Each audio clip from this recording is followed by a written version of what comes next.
Hello everybody, Patrick McCauley from McCauley's Garage LLC. Have you ever thought about how to make extra money in your free time? Have you thought about selling on stores like eBay or Amazon? Well, I've been running my company for about 6 years now, and this is something that we do. We have an eBay store, and we have about 1,000 items listed for sale every month. And so I'd like to walk you through part of that process on how to ship items, and as well as some kind of tips, maybe to help you save some money or make things faster in the long run.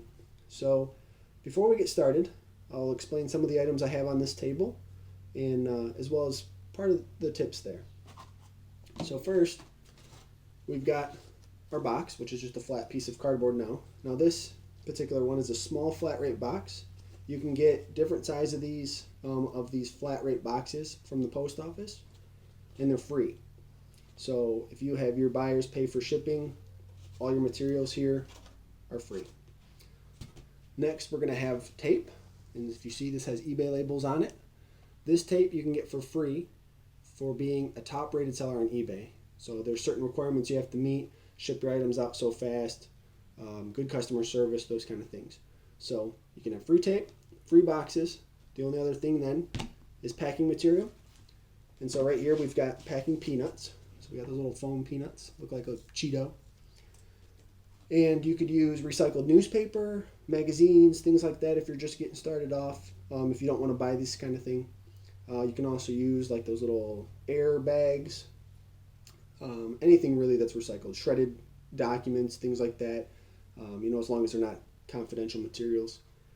Next, you're going to need your shipping label. So we have ours just printed on a piece of paper, nothing fancy. They do make sticky labels that you can have a special printer or things that you can do that. You can even have your label printed to a UPS terminal.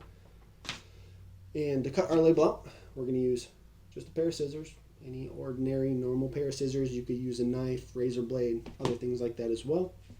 And last but not least, the part that we're actually shipping.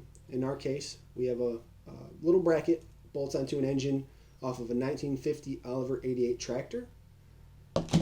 And that's about it. So to get started, what we want to do is, there's kind of these marks that are on this box, and you just want to fold these lines up. So you're going to fold one side, fold the other in kind of a mirror image. It folds up on itself. Put your tabs in, kind of locks it in. I like to put a piece of tape on there just to kind of hold everything together a little bit easier. Hopefully you can see this all right. So we just cut one piece for this side. As you can see, do the same thing on the other side. Alright. Next, you want to put some of your packing peanuts right in the bottom. So you just scoop a couple in here. Nothing fancy to this process at all. Next, you'll put your part in, and then you fill the rest all the way to the top, right below the little perforation marks. Alright.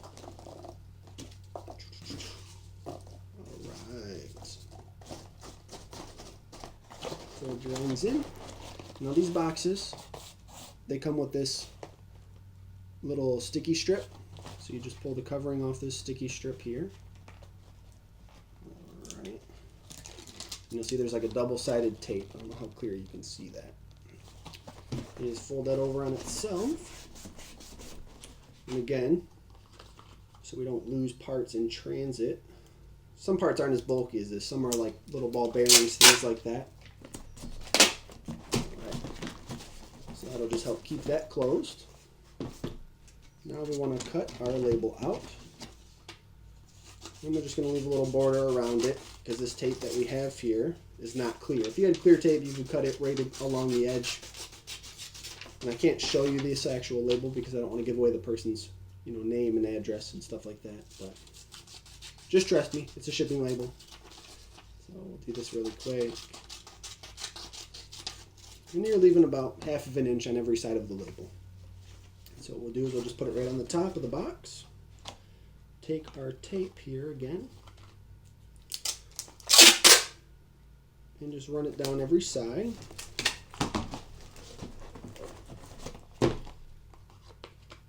And a good idea too, if you have clear tape, to put it over the address. So in case something were to swipe across it or it's raining outside, that address isn't going to get wiped off your box.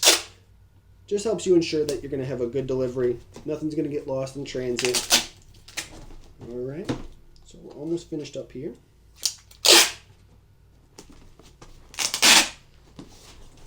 All right, so hopefully some of these tips will help improve your profits if you're just starting your business. Help speed along things because you're not having to make your own boxes. And help you be a better seller. So if we cover this address here, I'll cover my address too. Show you there. So we just tape around all the edges. And that's it. So if you have any questions, comments, please ask me. Let you know anything that I can to help you out. And we do this with products worldwide. We sell hundreds of parts a year, if not a month. At one point in time, we were tearing down 4 complete tractors a month and shipping those out. So very, very busy. We've shipped to Australia, the UK, Canada, Mexico, you name it. If there's tractor, if there's farming, we've sold parts there. So hopefully this will help you start something. Hopefully it'll inspire you to get started. Good luck. Talk to you later.